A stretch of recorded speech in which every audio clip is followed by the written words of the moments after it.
পালন করা হলো ত্রিপুরা ক্ষেত মজুর ইউনিয়নের 47তম প্রতিষ্ঠা দিবস। রাজধানীর মেলান মাঠস্থিত ক্ষেত মজুর ভবনে দিনটি পালন করা হয়। ত্রিপুরা ক্ষেত মজুর ভবনে এদিন সংগঠনের প্রতিষ্ঠা দিবস উপলক্ষে সংগঠনের পতাকা উত্তোলন করা হয়। উপস্থিত ছিলেন ত্রিপুরা ক্ষেত মজুর ইউনিয়নের রাজ্য সম্পাদক শ্যামল দে, সভাপতি প্রাক্তন মন্ত্রী ভানুলাল সাহা সহ অন্যান্যরা।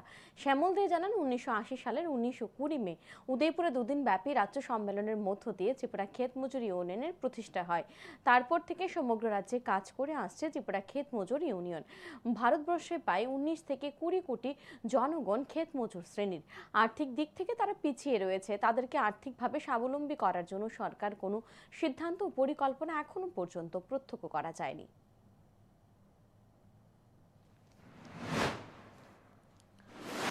কখনো কখনো আমরা দেখেছি যে তাদের আক্রমণের পরে নৃশংসভাবে খুন করে ফেলা হচ্ছে।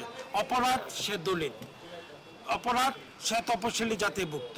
এই চিত্রটা এখনো আমরা দেখছি। তো আমরা আমাদের এই প্রতিষ্ঠা দিবসে আমরা এই শপথ আমরা গ্রহণ করব যে রাজ্যে এবং কেন্দ্রে যে জনবিরোধী যে সরকার, ডবল ইঞ্জিনের সরকার, তার প্রতিটা জনস্বার্থের পরিপন্থী নীতির বিরুদ্ধে আমরা ব্যাপক পরিসরে আন্দোলন সংগঠিত করব।